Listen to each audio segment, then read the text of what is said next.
Existe a gangue da bicicleta. São adolescentes, jovens que não são presos, que são de menor, né? Não pode ser preso, não pode nem mostrar a cara deles em lugar nenhum. Você não pode circular mais. Teve uma cena agora essa semana, aqui em Higienópolis, um senhor passando, um pendurou no pescoço, deu um mata-leão, e veio o outro para fazer a limpa. Eles são agressivos ao extremo, porque eles têm certeza da impunidade. Os maiores de idade percebem que é interessante cooptar um adolescente, porque o adolescente não vai ser punido. O adolescente, se for apreendido, vai sair em muito pouco tempo. Então, a gente vê muitas vezes que os matadores do tráfico têm cada vez uma idade menor. E você tem uma lei tão bizarra que com 18 anos a ficha do criminoso menor de idade, ela é, entre aspas, zerada. E caso a gente for procurar antecedentes criminais, eles vão encontrar mais limpo, talvez, do que a maioria dos cidadãos que vão estar vendo esse documentário. Nós tivemos recentemente um caso em Araçatuba, onde uma quadrilha, um crime alarmante, né? Mais de 90 quilos de explosivos foram utilizados, criminosos com veículos blindados, criminosos contratados para operar drones, ou seja, mão de obra. Chegou-se no mandatário do crime. Esse cara foi preso pela polícia. Para nossa infelicidade, ele foi solto na audiência de custódia.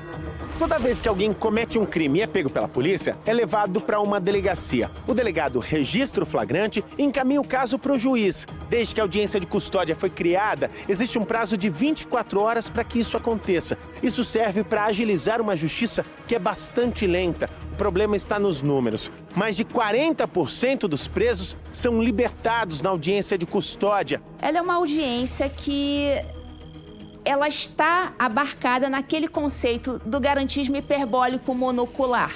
Ou seja, é uma audiência que ela é feita apenas para beneficiar o criminoso.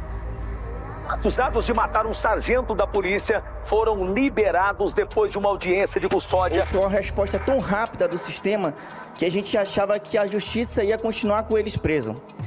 Isso deixou um sentimento de revolta. Hoje, na montagem de serviço, a gente viu o quanto a gente enxuga gelo. O policial relata que prendeu um bandido com fuzil numa ação criminosa e o juiz imediatamente deu a liberdade para esse bandido. Esse bandido estaria preso em qualquer lugar do mundo. Na Espanha, na América do Norte, Canadá, França, mas no Brasil, no entendimento daquele juiz específico, não é uma ameaça à sociedade. A audiência de custódia é um desincentivo ao trabalho do policial no formato que ela está feita hoje. Quer dizer, você prende um cara, um assalto à mão armada, em 24 horas, 48 horas o cara está na rua. Tem gente entendendo que não houve violência, porque ele não disparou a arma de... Peraí. A audiência de custódia, ela nasceu com a ideia de ofertar a justiça o mais rapidamente possível, né? Do preso ter um contato com a justiça o mais rápido possível, logo depois da prisão. Mas depois, alguns juízes disseram a verdade, não, a audiência de custódia nasceu para esvaziar o sistema. Ele vai ali achando que ele vai se explicar do crime que ele cometeu e chega lá e ninguém pergunta nada para ele sobre o que aconteceu e pergunta apenas se ele foi bem tratado. Foi bem tratado durante a abordagem?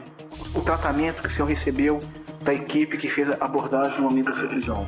Foi tranquilo? Mas te bateu? A gente falou brincando, mas não fez nada. Você não sofreu nada, então. E te bateu, mas você não apanhou. Você achou que sofreu alguma violência psicológica por isso? Jogou um abalo psicológico? Você não sofreu um abalo psicológico, você acha? Ficou traumatizado com isso? Ele não te bateu, né? Você nem sofreu nenhum dano psicológico por isso, né? Se existe um risco do custodiado ou do preso falar que foi maltratado ou que foi agredido no momento da prisão para tentar ser solto, é lógico, né? Quanto mais experiência tem o preso, mais chance existe de surgir esse tipo de alegação. E a gente percebe também que os abordados e os presos, eles são orientados, né, a acusar o policial, a dizer quantas vezes, isso não foi uma nem duas, né? A gente está prendendo legalmente uma pessoa e ele começa a gritar, população, filma aqui e começa a fazer escândalo. Dá um tapa na minha cara, só um tapa pra ficar marcado, só um. Dá só um tapa. Eu preciso que você me dê tapa, bota. Ai, seu polícia, não me bate não, socorro! Ai, ai, ai, ai! Ai, ai, ai! Com a ordem de prisão, ela largou a bolsa no chão, seguiu em direção a uma árvore e ralou o rosto no tronco diversas vezes para simular uma agressão. Filma, agora filma. Se você acusa alguma pessoa de qualquer delito, você tem que provar. Ainda sob pena de ser responsabilizado se não provar. Nós não. Ele vai nos acusar na audiência, como já tem policial respondendo. Ele vai nos acusar e isso aí é remetido para o quartel. Nós vamos ter que tomar nosso depoimento e caçar o jeito de provar nossa inocência. Então, se um miserável desse se lesiona lá dentro da cela, eu não sei o que vai acontecer para lá. A cada dia vai ficando mais difícil você prender o criminoso, colocar o criminoso numa cela. E depois, quando você consegue isso, quando eles vão para a cadeia, fica cada vez mais difícil manter o criminoso dentro da cadeia.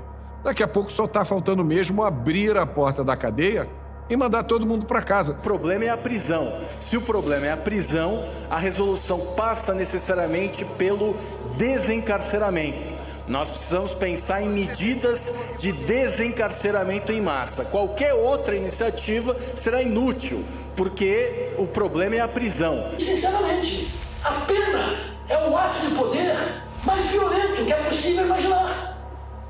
Pena é inflição de dor, de sofrimento.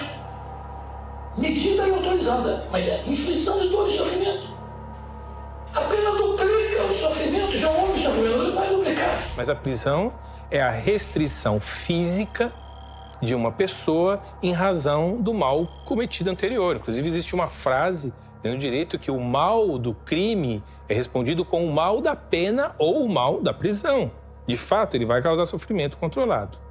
Ao questionar esse dispositivo da prisão, nós questionamos o único recurso civilizado de responder ao crime ou responder ao mal desenvolvido pela idade moderna e contemporânea.